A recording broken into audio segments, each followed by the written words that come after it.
Most people think rejection ends the story. It doesn't. For the man who left, it's often where the story actually begins. And I don't mean the story you replay at night, the one where you scroll back through his exact words until they stop meaning anything. I mean the story happening inside him, the one you can't see, the one he would never admit is running. Because here is the uncomfortable truth about how this works. Empaths and avoidants don't find each other by accident. They recognize each other. You fill every space he leaves empty, and he needs exactly that. And the recognition feels like fate right up until the moment it starts to feel like a wound. And then you're not sure whether you loved him or whether you loved the feeling of being needed. And that confusion is where so many women get stuck for years. So let me name the place you're sitting in right now. You're replaying that phrase he used. I'm not ready. I need space. I just don't feel the same way anymore. And you're trying to decide if you misunderstood. You're checking the memory for the moment you got it wrong. The sentence you should have said differently, the version of you that would have been enough. You're even rereading old messages for clues, testing his punctuation, his timing, the length of his replies, as if the answer to your worth were encrypted somewhere in his texting habits. That's the loop. And the loop is the real problem here. Not him. The loop. Here's the truth. You didn't attract him because something is wrong with you. You attracted him because you carry something he secretly runs on: warmth, attention, the kind of steady, unearned giving a person can lean on without ever building anything of his own. You showed up with your whole heart before he'd earned the right to stand in front of it. Now, let me explain something slowly, because this is the part that's hard to hear. That wasn't generosity. That was over-functioning. Somewhere along the way, you learned that love is something you perform, that you hold up your end of the rope and then his end too, and that if the rope ever goes slack, it's because you didn't pull hard enough. He didn't ask you to do that. That's the strangest part. He just stood there, and you filled every quiet space between you with your own effort, and he let you.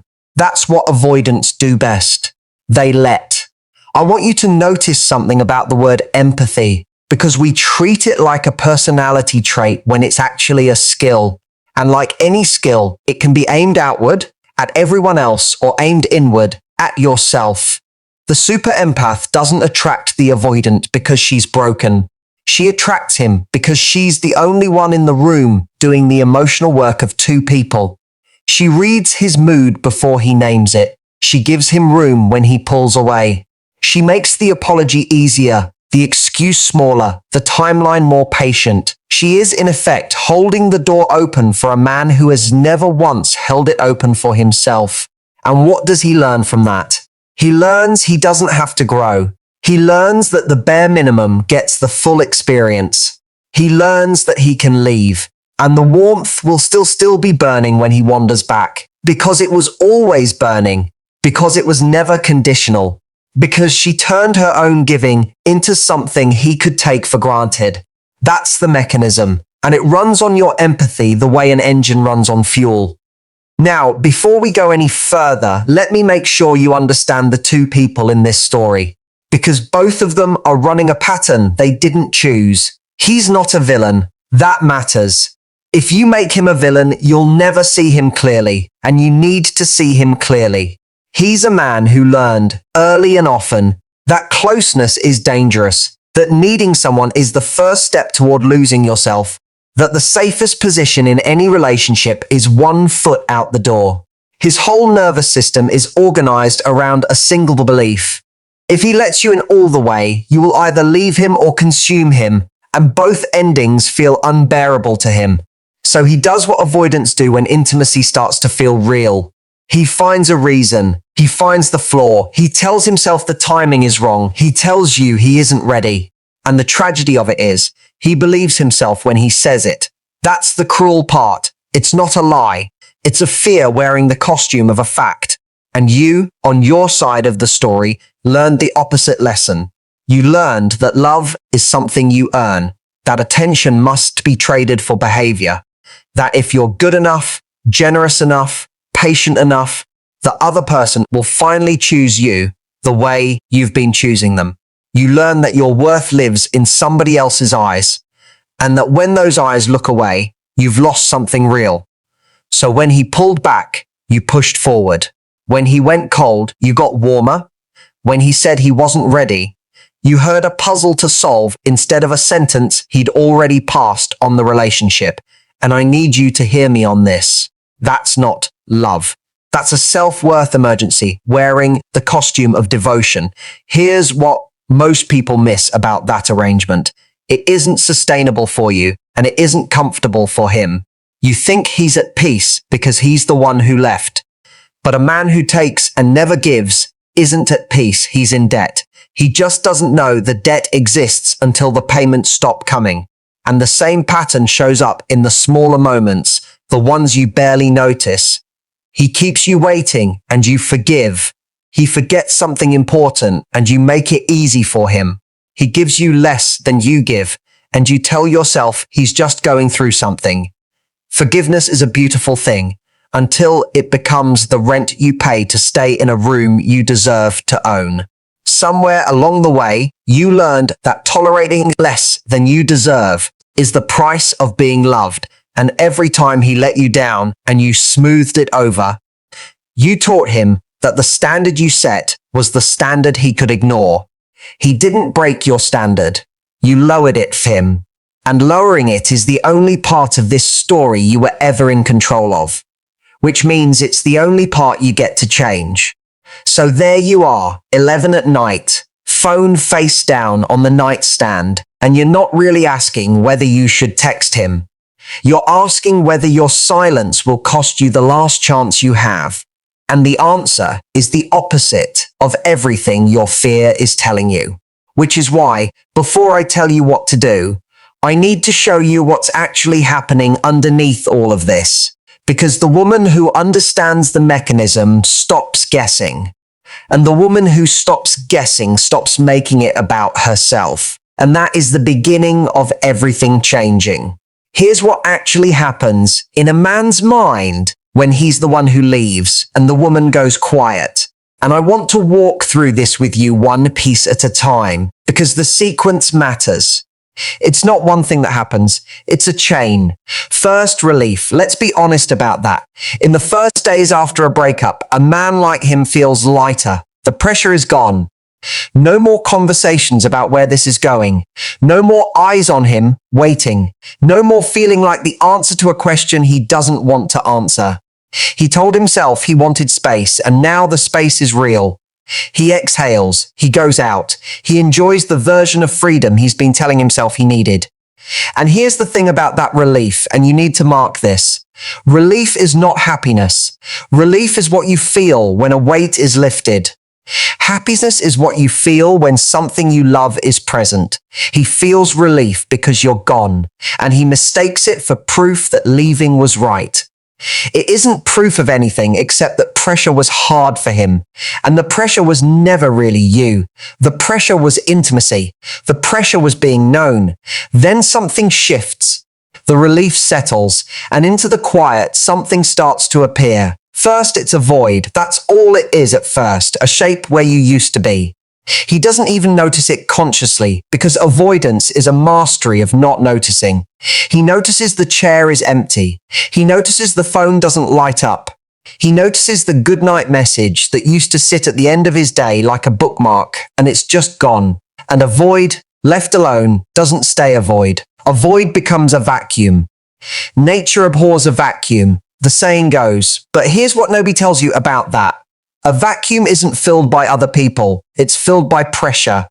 And the pressure comes from inside him, from everything he never said, every warmth he never returned, every moment he watched you give and took without giving back. And here's the part that undoes him. The vacuum becomes an echo, because the space you left isn't silent the way he expected it to be. It's full of the sound of you. Your laugh when he actually landed a joke. The way you said his name, the patience in your voice when he went quiet at dinner, and you filled the silence for both of you. Silence doesn't erase a presence. Silence is the room where a presence becomes impossible to ignore. He told himself he wanted quiet. What he gets is the echo of the only person who ever made the quiet feel safe. Now, here's what you need to understand about the echo, because this is where his mind starts to turn. An echo is not a memory. A memory is something you call back on purpose. An echo is something that comes back whether you call for it or not. Picture this. He's at his desk on a Tuesday, nothing special about it, and he hears your voice in his head mid-sentence, the way you used to finish his sentences. He's in his car, and he catches the ghost of the perfume that lived on his passenger seat. He's lying in bed at 2 a.m, wide awake, the way he used to lie awake with you, and the bed is bigger now, and he can't get comfortable, and he tells himself it's the mattress. And the echo gets a little louder each time. That's the weight. That's what the void becomes after the echo, a weight. And a weight demands to be explained. So here's where the inquiry starts. He begins to wonder about you. Not the way he wondered when he had you, when wondering was optional, a mild curiosity he could put down at any moment. He wonders the way you wonder about something you've lost and can't locate. Is she okay? Is she seeing anyone? Is she thinking about me? Does she hate me? Does she miss me? Do I matter? And here's the thing. The wondering is what undoes him, because wondering is engagement. Wondering is him, alone, at night, with his mind on you and nowhere else to put it. The man who left spends his evenings the way you spend yours, replaying, testing, searching for the moment he got it wrong. And the version of you he's replaying isn't the version he rejected. Time is doing something to his memory. The flaws he used as reasons are fading. What's left is the warmth. What's left is you at your best. What's left is the only person who ever made the quiet feel safe. And now the void becomes the last thing it becomes. And this is the image I want you to keep. It becomes a terrarium. You know what a terrarium is. A closed glass world. Everything he needs is in there, light and soil and water, except one thing. Nothing new can get in because nothing new is allowed in. And he's in there, and the space where you used to be is in there. And he walks around his little glass world, looking at the empty spot. And he can see you through the glass, the warmth, the life, the green growing thing that used to live in there. But he sealed the glass himself, and he doesn't know how to open it. And more than that, he's terrified of opening it because if he opens it, the world stops being his safe, sealed, predictable little terrarium. What he doesn't understand is that a terrarium is beautiful and complete, and also a prison, and that he built it himself. And you were the one holding the lid up from the outside while he pressed it shut from the inside. That's the whole relationship in one image. You holding the lid. Him pressing it down, both of you exhausted, both of you certain the other one was the problem. And now you've stopped holding, not to punish him, not as a game. You stopped because your arms got tired and because somebody should hold their own life up for a change. And that, more than any text you never sent, is the single most unsettling thing that has ever happened inside his terrarium, because he was never prepared for your arms to get tired. He didn't expect you to go quiet. He expected you to chase. That's the first thing you need to understand. He expected the texts, one more conversation, the offer of the warmth so he could decline it again on his terms. That was the choreography he knew.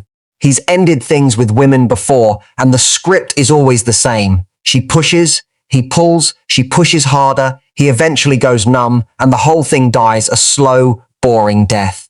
You didn't follow the script. You closed the book. And a man who has rehearsed the chase for years has no idea what to do when the chase doesn't come. His entire strategy for managing his own fear depended on you staying close enough to want and far enough not to claim. That was the arrangement he thought he'd signed. And here's what a lot of well-meaning advice gets wrong. This isn't a game you're playing to win him back. This isn't strategy. This is physics. When you stop chasing, you're not performing a technique on him. You're withdrawing the fuel that powered the dynamic. And when the fuel stops, the engine doesn't keep running. The engine sputters. The engine makes sounds it never made before.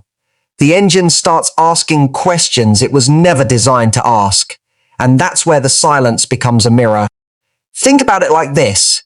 For years, he used you as a mirror. He looked at you and saw himself reflected as someone worthy, someone patient, someone forgiven, someone wanted. Every warm text, every patient reaction, every time you stayed when staying cost you, your eyes told him he was okay. That's what your empathy was to him. A mirror that only ever delivered the good news about himself, and now the mirror is gone. And for the first time, when he looks for himself, he doesn't find a reflection. He finds a room, and in that room, no one is telling him he's okay. No one is telling him anything. And you'd think that would be fine for a man who kept saying he wanted to be left alone. It isn't, because no one wants to be left alone in a room with no reflection, standing in the silence, holding the weight of everything he never said back. Silence, it turns out, isn't a wall he can hide behind. It's a mirror held up to him, and he isn't ready to look. Now, let me say something before you get the wrong idea about any of this. None of what I'm describing is a reason for you to go quiet as a tactic to get him back. You go quiet for you. But if you're going to understand the psychology, you need to know what your absence actually does. You need to know that he feels it. Stop telling yourself he doesn't. He feels it. The only difference between you and him is that you know what you feel, and he has spent his entire life getting very good at not knowing. But the body knows. The restless nights know. The check of the phone knows. He'll tell you he hasn't thought about you. Believe that the way you'd believe a man holding a lit match telling you the house isn't burning. The evidence is in the smoke. And the smoke in this case is all the small ways he starts circling back. A like, a comment, a message that asks a question he doesn't need answered, a story sent that means nothing except that he watched your story. He calls it casual. It isn't casual. There's nothing casual about a vacuum. There's nothing casual about an echo. And there's nothing casual about a man who left you, checking to see whether the warmth is still there. Why would a man who says he isn't ready keep checking for you at all? Because checking is the only closeness he can tolerate. Attention without entry. A look through the window instead of a step through the door. And once you understand that, you understand that his checking was never a door opening. It was a man pacing in his terrarium, looking at the empty spot. Now let's talk about why this keeps happening, because this is the part nobody's going to like hearing, and it's the part that will change everything if you let it. The reason super empaths and avoidants keep finding each other isn't bad luck. It isn't a curse. It isn't the universe playing a joke on you. It's a match. A terrible, perfect gravitational match. He needs someone who will do the emotional work. You need someone to pour your emotional work into. He's afraid of being consumed. You're afraid of being abandoned. And the two of you orbit each other like that forever. Him pulling back when you get close. You getting closer when he pulls back. Each of you triggering the other's deepest fear with the exact move you use to soothe your own.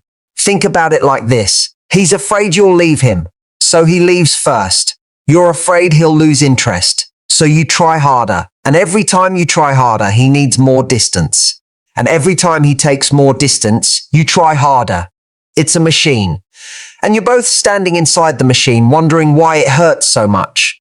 And here's why it hurts so much and why it's so hard to walk away from. Because he doesn't leave cleanly. He leaves in a pattern. And the pattern is the most addictive thing a human being can experience. I want you to hear this clearly. Intermittent giving is stronger than consistent giving. A man who gives you warmth all the time becomes background to you. A man who gives you warmth just often enough, one perfect night and then distance, one perfect message and then silence becomes the most magnetic thing in your life. That isn't mystery. Mystery is the rich inner world of a person who is fully alive. That's starvation and then feeding. And your nervous system can't tell the difference between love and a slot machine paying out just enough to keep you pulling the lever. That's not a character flaw in you. That's how the brain works with anyone. But here's the part that matters. A man who wanted you wouldn't need to keep you hungry. Hunger isn't romance. Hunger is what a person produces when he wants the attention, but not the life. And the woman who understands that stops confusing hunger with love.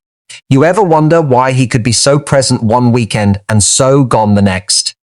Why he could hold your face and tell you he'd never met anyone like you, and then vanish for a week and act like it never happened? Here's what's actually happening underneath all of that. He's not playing you. He's regulating himself. When he gets close enough to feel real intimacy, an old alarm goes off inside him. The alarm that was installed when he was young and learned that wanting someone was dangerous.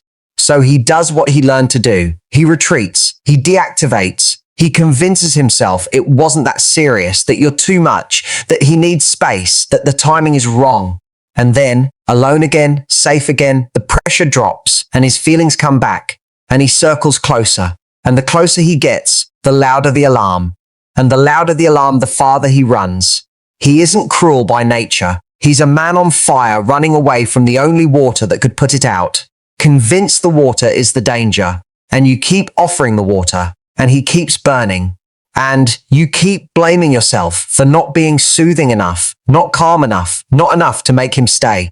Chasing a man who's pulling away is like holding a volleyball underwater. It takes every ounce of your strength. It looks like control. And the second your arms get tired, it explodes to the surface with a violence that leaves you gasping. You were never meant to hold it down. The only question was how long you'd try. Here's the hard truth, and I want you to sit with it. His limping is not your defect. His inability to stay is not a verdict on your worth. You were never the problem to be solved in this dynamic. You were the solution he kept rejecting, because accepting the solution meant accepting that he needed help, and avoidants would rather lose the person than admit they need them. That's the sentence I want you to take out of here if you take nothing else. He would rather lose you than admit he needs you. Sit with that for a second, because it reframes everything. It reframes the way he left. It reframes the way he might come back. It reframes the texts you're still drafting in your head. He would rather lose you than admit he needs you. That's the size of his problem. And you've been treating it like the size of yours. And now I want to turn to you, because the second half of this story is the one nobody talks about. We spend so much time on him. What he thinks, what he feels, will he come back? And we miss the woman sitting alone in the middle of all that wondering. She is the real subject of this. You are the real subject of this. Here's the thing about what your silence is doing to you. I mean, the real silence, not the silence that's secretly a waiting room. The real silence changes you from the inside. The first week, it's unbearable. The second week, it's loud. And the third week, something shifts. You stop checking. Not because you've decided to. Because the body gets tired of asking a question that never gets an answer. And in that exhaustion, something ancient wakes up. The you that existed before him. The you that had opinions at dinner. The you that laughed at things he never found funny. The you that didn't check a phone because your life was happening in front of you, not inside a screen. And here's what nobody tells you about that return. It's not dramatic. It doesn't feel like a rebirth. It feels ordinary, which is why so many women mistake it for sadness. You're not sad. You're quiet. And quiet, for a woman who has spent years being the emotional engine of every room, is terrifying at first. Because if you're not giving, if you're not tending, if you're not sorting everyone else's feelings until they're manageable, then who are you? Who are you in a room where you're not performing warmth? And here's the answer, the one you've been avoiding. You're you, the person underneath the performance, the person he met before the performance took over. And that question is the whole project. Let me be clear about one thing. The reason you attract avoidance is not that something is wrong with your ability to love. It's that your ability to love has had no boundary on it. You give it full volume to people who are still deciding whether to even turn on. And a person who is still deciding will take everything you offer and give you back his hesitation. That's the dynamic. His hesitation, your overflow.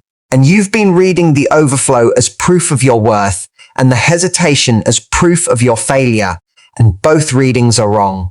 Your worth was never the thing being tested. His capacity was. And you've spent months grading yourself on a test. He was the one who failed. He didn't expect you to become a stranger to yourself. He expected you to stay small, waiting, softened by hope. He didn't expect you to keep the plans you'd already counted as cancelled. He expected you to sit in limbo, available at a moment's notice for a signal that never came. He didn't expect you to be happy without him. He expected you to be diminished, to shrink into the version of you that needed him, so that his leaving would be justified by your falling apart. And instead, slowly, without announcement, you started becoming someone who doesn't check. And that version of you, the one who survives him, the one who laughs in spite of him, the one who goes to dinner and isn't scanning the room for him, is unrecognizable to him. And I want you to notice something about that word, unrecognizable, because it's doing real work here. He rejected a woman who was chasing. That woman no longer exists. Every day you don't text, she dies a little more. Every day you choose your own life over the replay, she dies a little more. And the woman standing in her place is not the woman he rejected. She doesn't owe him an explanation. She doesn't owe him a second chance to take her for granted. She doesn't owe him a door he never once held open for himself. She doesn't owe him anything, and the word for that isn't bitterness. The word for that is dignity. Here's what I want you to remember about the whole sad, beautiful, exhausting story. Your empathy was never the problem. It was the thing he was never ready to meet. And it will be the thing the right man builds his life around. But first, it has to come home. It has to sit at your own table. It has to be yours again. So what does she do with all of this? What do you do with it? I want to pause on that for a second, because the answer is simpler than the internet wants it to be, and harder than the internet wants it to be. First, you stop performing mystery, and you start becoming real. There's a version of this conversation that tells you to play games, to go cold, to make him wonder, to build the illusion of scarcity so he chases you. And I'm not telling you to be cold. I'm telling you to be real. There's a difference. And the difference is everything. The mystery that matters isn't something you perform. It's the byproduct of a woman who is genuinely oriented around her own life, not the version of her that's waiting, the version that's living. You don't create mystery by saying less. You create it by becoming more, by being somewhere with someone, doing something, by having a life so full that his absence is no longer the organizing principle of your days. And here's the thing. That fullness is what he felt when he first met you. Remember? The version of you he pursued was the version that wasn't waiting for him. The version that had plans and opinions and momentum and friends who got your best jokes before he did. And then, somewhere in the middle of it, you started orienting your whole compass toward him. And he felt the change. He felt himself becoming the center of your gravity. And a man like him, with his fear of being consumed, ran from exactly that, not from you. From the weight of being your everything. He didn't have the decency or the vocabulary to say that, so he said he wasn't ready. The return of the woman he met is not a strategy to get him back. It's a strategy to get you back. That's the distinction, and it's the whole ball game. The moment you make your own life, the thing you're chasing, the dynamic between you and every man in it changes because you stop auditioning. That's the word, auditioning. Somewhere along the way, you started believing that every new connection is an audition, that you have to earn the role, prove your worth, perform your best self until they choose you. And an avoidant recognizes an audition instantly. He's not interested in a woman trying to win him. He's interested, in his limited way, in a woman who is winning without him. And the tragedy is that you were always that woman. The overfunctioning, the overgiving, the apologizing for your own needs. You did those things to keep a man who was never going to stay, while the woman who could have kept him, or more importantly, could have kept herself, was hiding underneath all that effort. And here's where I want you to notice something about self-respect, because it's the thing this whole conversation has been circling. Self-respect isn't a feeling. It isn't a mood you're in. It's a behavior repeated so many times it becomes your default. It's the text you don't send. It's the call you don't answer at midnight. It's the boundary you state once, calmly, without a speech, and then hold. And here's the strangest thing about self-respect. It's heavy when you don't have it, and light when you do. Think about it like this. You've been carrying a backpack full of rocks your whole life, and the rocks have names. He didn't answer. I wasn't enough. If I'd been prettier. If I'd been calmer. If I'd been easier. And you've been told that's just the weight of loving deeply, that empaths feel more, that it's your gift and your curse. But that's a lie with good branding. The gift was never the weight. The gift is what you can feel when you put the weight down. The world stops being filtered through the ache. You start seeing him, the real him, the limited him, the man who would rather lose you than admit he needs you. And you stop seeing him as a prize and start seeing him as a person with a problem he's not interested in solving. And that's the moment you're free. Not because you hate him, because you can see. And the reclaiming happens quietly. You don't announce it. You don't post about it. You just start showing up for your own life the way you used to show up for his. So let me give you some small, real things to do with the next 10 days. And I want you to hear the tone of this, because this is not a program. This is just care. Pick up the phone, not to text him. Call your people. The friend you went quiet on because you were always in his world. The friend whose calls you sent to voicemail because you needed to stay available for him. They're still there. That's the first thing silence teaches you. It teaches you who stayed. Call them. Don't apologize for disappearing, or do briefly and then listen. Let someone else hold the emotional weight for an hour. That's not weakness. That's recalibrating the muscle that tells your nervous system you can receive, tutu. That you're not only a giver. Move your body. I'm not talking about a transformation. I'm talking about the walk you used to take, the one you stopped taking because you were always waiting for him to call. The body holds the breakup in ways the mind hides. Tension in the shoulders, the shallow breath of someone waiting for news. Move until the breath goes deep. It sounds stupidly simple. It's not stupid. It's the fastest way to tell your body the danger has passed, because your body doesn't believe words. It believes movement. It believes a hot shower and a full night of sleep. Give it those things the way you used to give him your best hours. Retie the loose ends. The course you paused. The project you put down. The library book with the due date you ignored. The kitchen that became a place you only cry in. And maybe, one ordinary evening, a place you cook in again. These sound small. They are small. That's the point. Smalls is how a life gets rebuilt. Nobody rebuilds a life in one dramatic act. They rebuild it in the 10 quiet decisions of a single Tuesday. And here's one more, and this one is for the nights. When he crosses your mind at 11 at night, and he will, don't fight it. Don't call it weakness. Don't sit in it for an hour. Notice the thought the way you'd notice a cloud, and let it pass. You don't have to act on a thought. You don't have to text a memory. The less you feed it, the less it comes. That's not suppression. That's the simple economy of attention. And attention is the only currency this whole story has ever been about. And now, about him coming back. Because some of you are watching this with a specific hope in your chest, and I want to honor that by being honest about it. He may come back. That's real. The silence, the vacuum, the echo, the weight, they often pull a man like him back into the orbit. And when he comes back, he'll come back with the same nervous system he left with, unless something has changed in him, and people don't change in the weeks it takes you to stop crying. So if he comes back with the same sentences, I'm not ready, I need space, I missed you, but then you have two choices. You can let him back into the orbit where he takes, and you give and you both pretend it's different this time. Or you can hold the boundary. And I want you to notice something about holding a boundary with someone who's finally reaching for you.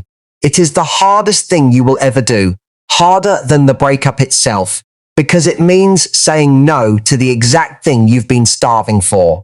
And it's also the only thing that separates the woman who spends her life in this loop from the woman who walks into a room and changes the standard of the room.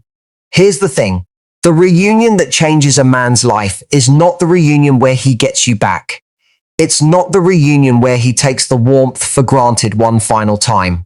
It's the reunion where he reaches for you and finds not the woman he left, but the woman who left the orbit. The woman who built a life in the space he abandoned. The woman who treated his absence as the gift it was. And in that moment, he has to reckon with the size of what he lost, not because you engineered it, but because you healed. You didn't chase.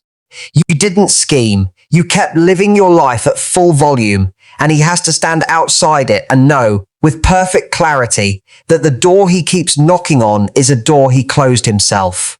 That's not revenge, and it's not cruelty, it's consequence, and it's also the kindest thing you can give him, because it's the only thing that could ever teach him what love actually requires.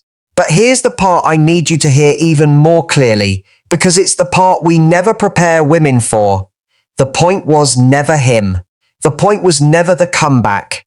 The point was never proving you could be missed. The point is that you sat in the wreckage of someone else's limitations, and you did not mistake it for your own.